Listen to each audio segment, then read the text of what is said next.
I'm going to tell you what, this is a great title for this, because I just said in the room where we were praying that if I couldn't have eye contact with you, I don't know if I'm reaching you or not. I can't see anything. Can you tell me if you can hear me back there? Please raise your hand.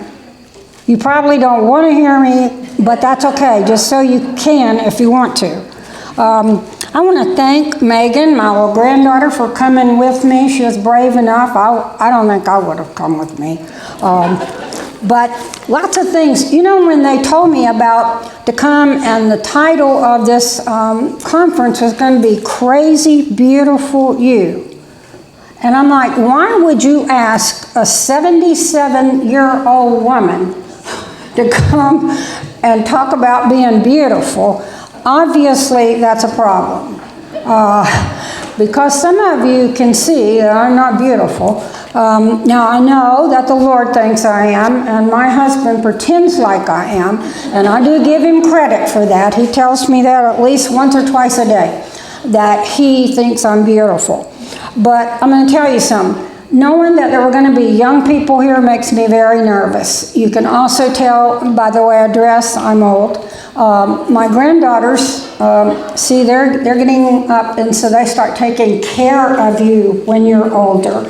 And a couple of them had told me, if you're going to be speaking to young women, well, you ought not to be wearing pantyhose, and you ought not to be doing this or that. You know, you need to just kind of chill out.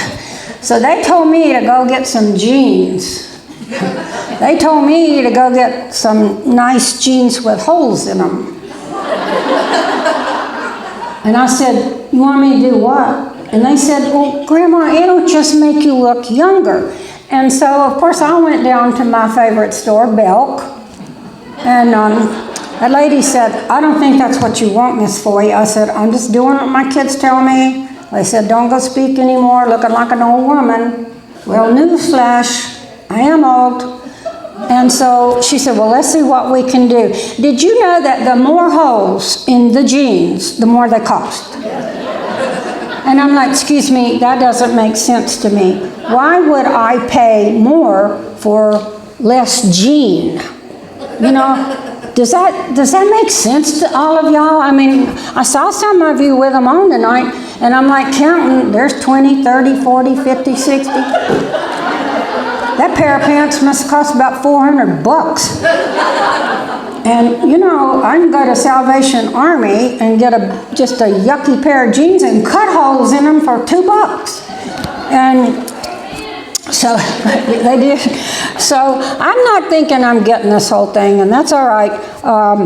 I'm just old, and I appreciate being asked to come speak about being beautiful. I mean, what a trip. You know, people say, well, what are you speaking on? I'm saying, I'm going to tell them how beautiful I am. And they're still. But I want to just say tonight to you all, the Lord has a different scale than we use.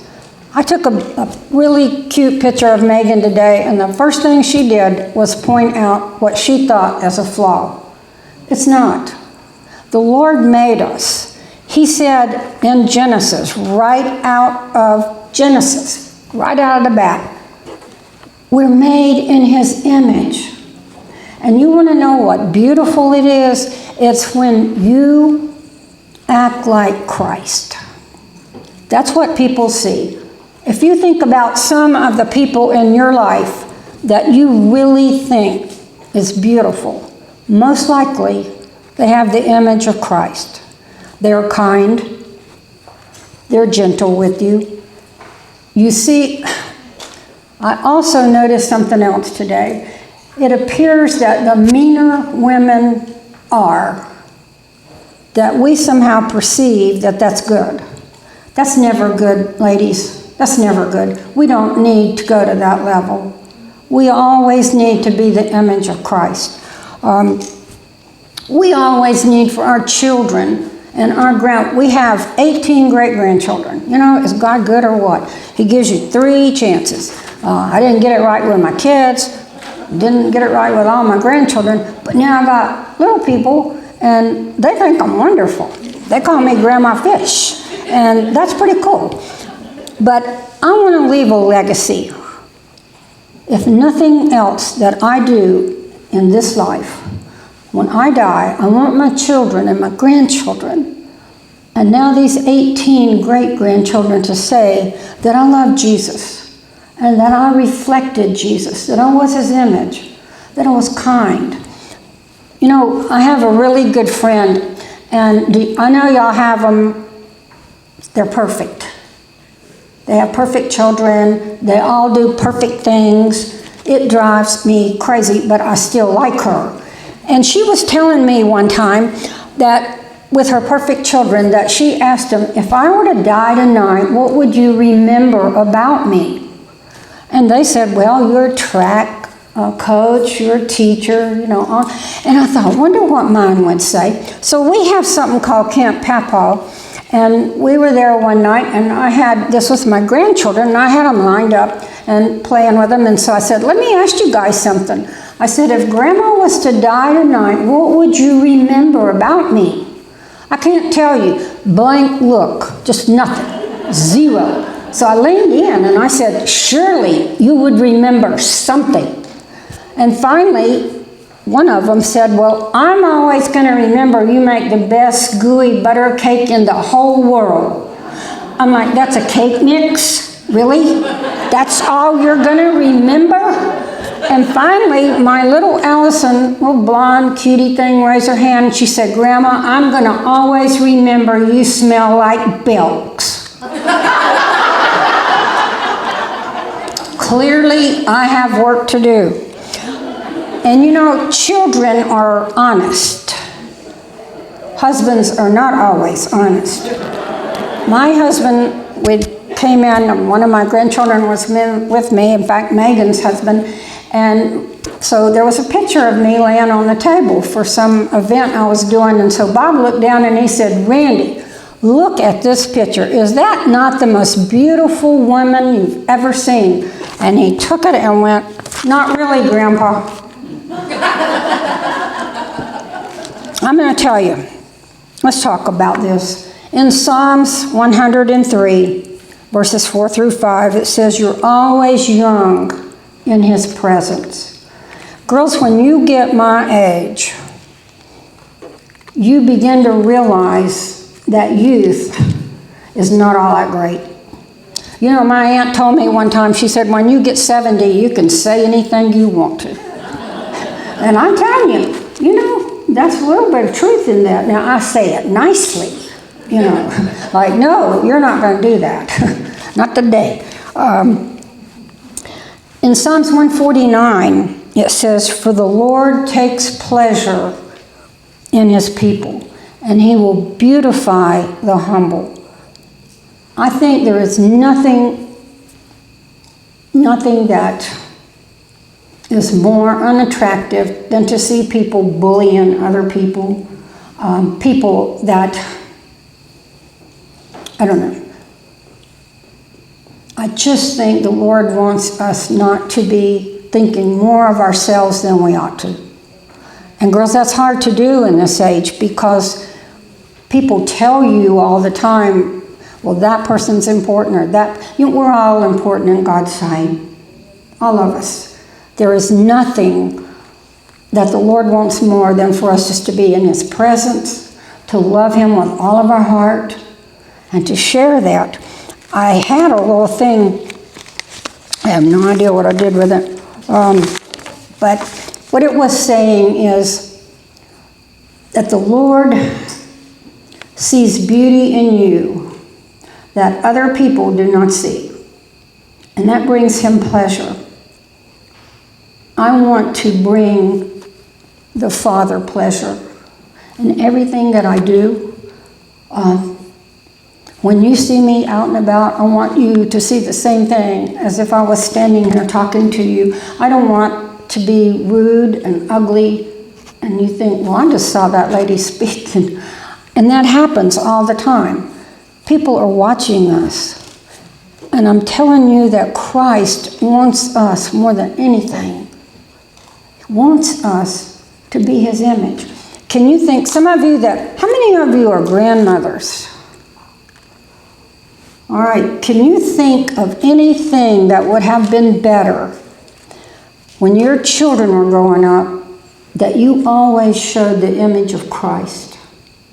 I just look back and there were so many times I made so many mistakes with my family. I did not show the image of Christ. And when the Lord gave me grandchildren, boy, that was just a goal. Lord, help me help them.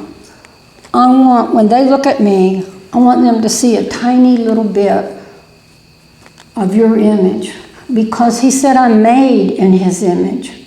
And I'm going to tell you, you hear it all the time, he just don't make any junk. I got to tell you that.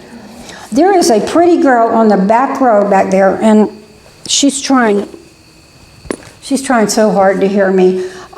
Megan, come and take this little present.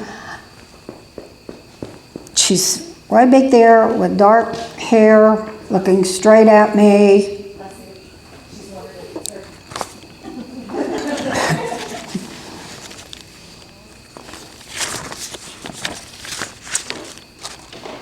Have you ever, well, I just use Megan as an example, have you ever had a picture taken of you and you said, Daddy, look at me, do I not look awesome? Anybody? I didn't think so. I've never seen that happen, because see, we all have a different image of ourselves than what other people think. My husband is dead set that I am going to let my hair grow long. I want y'all to picture that in your mind. That ought to make you so sad. But you know what? We've been married 60 years, and I asked him, what do you want for your anniversary?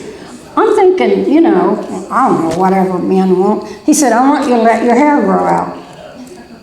I'm sorry, that's not going to work. And he said, that's what I really want. Y'all, this has been the biggest struggle of my life. I've never had long hair. I mean, and it won't do nothing. It just lays there.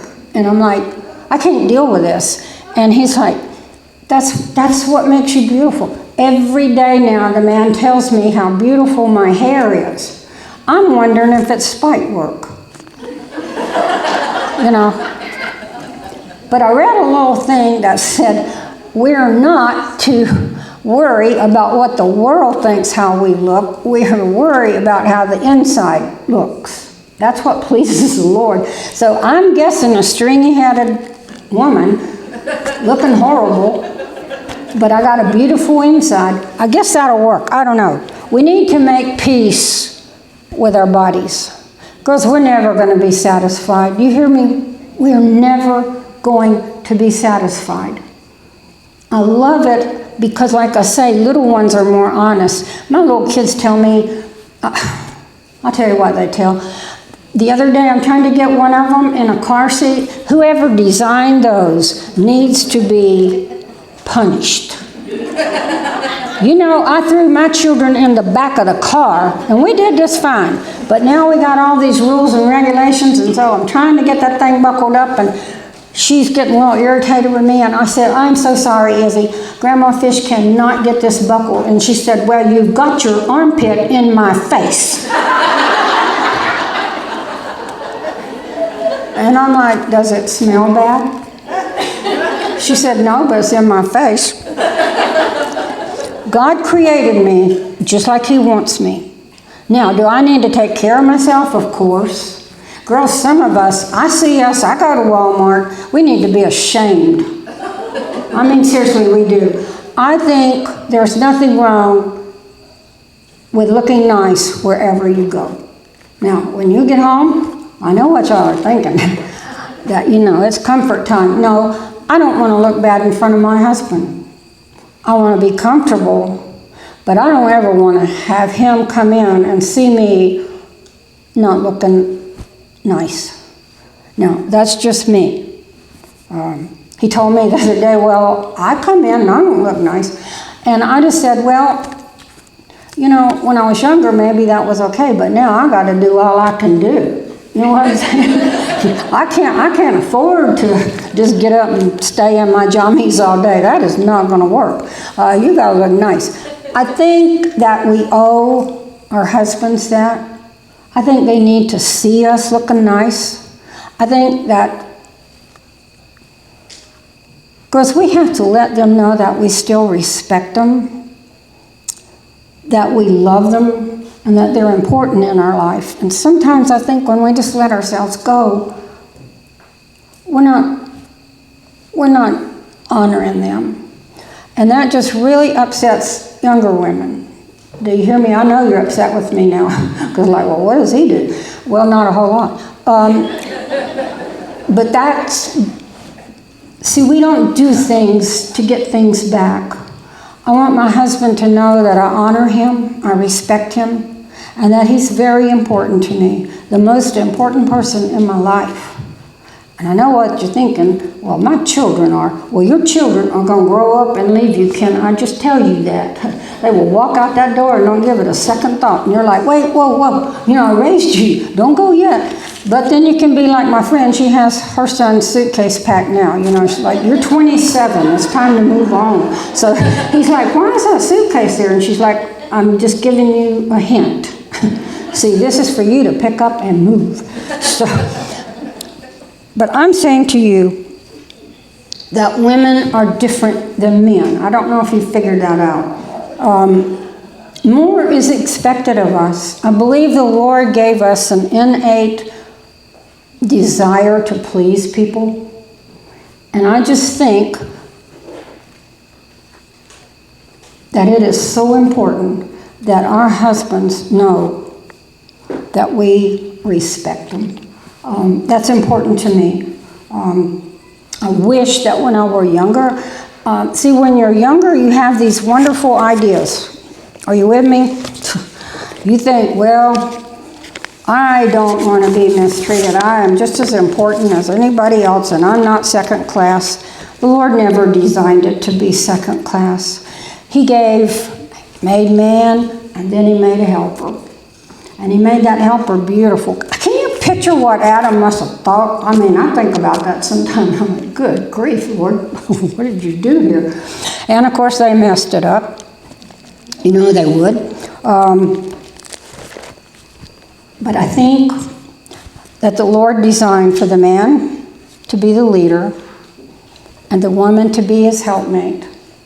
That's how our house operates, and I get a lot of flack about that because people say, well, that makes you not as important as him. No, that's not what that means.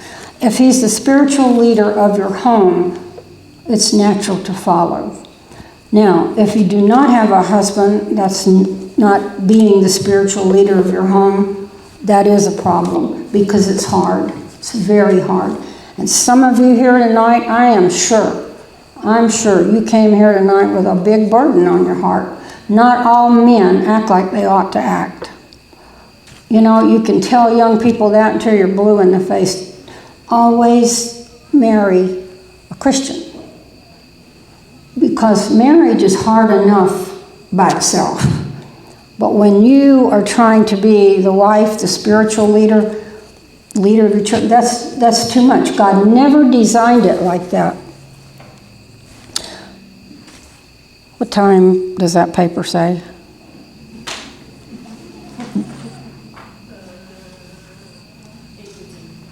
Huh? 8:50. The Lord had a reason. I read a statistic the other day that said if the husband goes to church and is a Christian, 90% of the time the wife and children will be Christian. But if there's not a male in the home, that goes way down. It's very hard. Very, very hard. Because a wife is just not designed to do it all. You find that all the time in homes. If you have a Christian husband, you're a very blessed woman. Very blessed. And what does the Lord require of you? Whether you're married, single, widow, whatever. He has specific things that he wants you to do. I call it a balanced person. And that is in Ephesians 4:1-3. And therefore, I want you to walk in a manner worthy of the calling to which you've been called. Girls, you've been called. If you're a wife, a mom, sister, you have a calling on your life. And the Father wants you to walk worthy of that. He says, I want you to walk with humility. Boy, that's tough in today's world because we equate humility with weakness. If you are humble, then you're just a wimp. And that's just not true. I have seen the strongest men ever have a humble spirit. Have you ever, I love to see men worship and they cry. Is that a weakness? Oh my goodness, no. Oh no. That is just awesome. That's awesome when a man is that in tune with the Lord Jesus. And he says, I want you to be humble. I want you to be gentle. I love to watch, my husband and I travel, of course. And I'm telling you, this is free for all of y'all. Put those phones up. I see little children at the restaurant. Mom has a phone, Dad has a phone. Most of the time they do. Nobody's talking. Nobody's learning anything. You're not teaching your children manners. Put the phones down and interact with your family. I'm going to tell you, it's a crisis in America. It is a crisis, and you can take that to the bank. You can see that with little children. I teach GAs on Wednesday nights. You know, they just get real fidgety if they don't have their phone. I watch my husband get real fidgety if he don't have his phone. My word. And I'm telling you, that's not good. That's not good. Talk to your children. Teach them. How are you teaching them if you're on that phone? Nothing on Facebook is as important as your tiny little child looking at you and asking you a question. I can tell you that right now. That child is going to remember that you did not talk to them. You were on your phone. She's going to get her phone. Have patience with each other. We're very judgmental. Are you with me? We are like, well, what did she do that for? Why did he do that? We're so judgmental. That's not what the Father wants. He tells you right here to be gentle, to show patience, to have forbearance with each other. That's urgent. Boy, in today's climate, we're just plain mean. We've lost our humility. We've lost our patience. You can't even have a different opinion that somebody's not angry. I've never seen so many angry people in my life. Girls, that's not the Father's image. You know, it doesn't matter who wins on November 3rd. Can I just tell you that? The Lord's in control. May not be what we want, but I'll tell you what, the Lord is in control. And it does not matter, because whoever wins, the Father will not let go of us. Now, knowing that, and knowing that no matter what happens, of course I have my preference, but I'm telling you that knowing that the Father is not going to let go of me, He has me. He's not shocked. He already knows what's going on. And you know what? If He decides to, He can use either one of those men. But God has to be in control of it. Now, I have, like I say, I have my preference, I think, but I know everything. You know what I'm saying? I know everything. Just ask me. But this is very strict. It said, we need to talk to one another in love. That is not always easy. Have y'all noticed that? I mean, some people just flat out tick you off. They have attitude. And it's hard not to have that attitude back. Some of you are on my Facebook and know that last week I had a little experience with my famous little Belk store. And they weren't going to take my merchandise back. And I'm like, yes, you are. I've been shopping here for all these years, blah, blah, blah.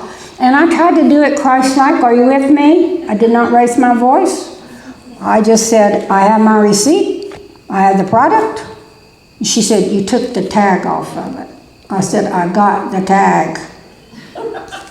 She looked at me like I was the most stupid person on the face of the earth. And she said, the sign says right there, keep the tag on it or it can't be. I said, ma'am, this sign says use hand sanitizer. She said, no, it don't. Well, obviously, I can't read because I'm saying to you, it says, please use hand sanitizer. She said, oh, well, you were supposed to turn it around. No. See, I've been shopping a long time, just ask my husband, and I've never had to turn a sign around in Belk in my life. She said, ma'am, I am about frustrated with you. Really? You just said that to a customer? Well, let me give you some new information. But I did it quietly, kinda. Well, maybe not so quietly. Maybe I got a little bit loud. Maybe when I got in my car, I was like, Lord, I did not handle that well. I did not, and when I got home, my husband's still laughing about it. He said, I think, what, you spent $24 and it was worth all that? And I said, oh, I'm not done. I'll get my money back. Yes. Yes, I did get my money back. I had to call Belk 3 times, 2 managers and 1 CEO, but I got my money back. So sometimes, girls, we lose it. And do you ever lose it over the stupidest stuff? Yes. You know what I'm saying? I should have been out worried about the lost people, and I'm worried about a receipt that they don't want to give me my money back. And I'm like, Lord, I don't think you were very pleased with me this week at all. I really blew it. But I got my money back. There's one body, one spirit. If we don't do anything else this weekend, we need to remember that. One body, one spirit. The Lord wants us to be in unity. Oh my goodness, girls. All of us, every Christian needs to be in unity right now. Our wonderful country is going down the tubes. We're not standing up. We're not saying this is right or this is wrong, because we have got to stand together. We've got to be sisters, and we have got to tell each other, I got your back. You know, I'm praying for you. So many women at my church tonight are praying for me right this moment, that I would not bore y'all. They worry about you people. They know me too good. But it's in unity. See, all of our churches, no matter what church you're from, we need to be in unity, and we need to be loving on each other, and we need to be praying for all of our pastors. Can you imagine the strain they're under right now? I can't. I mean, they can't go to the hospital and hold your hand while you go into surgery, because we just need to be unified. We need to be praying. We need to be praying for November the 3rd. Lord, help our country. You put the right person in. You, Lord, you know what to do. Help us to just depend on you and trust you. Girls, walk humbly, be patient, have forbearance with one another. And if you do that, you are going to shine for Jesus Christ. You're going to be His image. And He is going to say to you, you are beautiful. There's no flaw in you at all. And when you see your picture, you do not think, oh, this is horrible. You think, no, look at me. Look at me, Lord. I'm your image. Thank you for letting me come.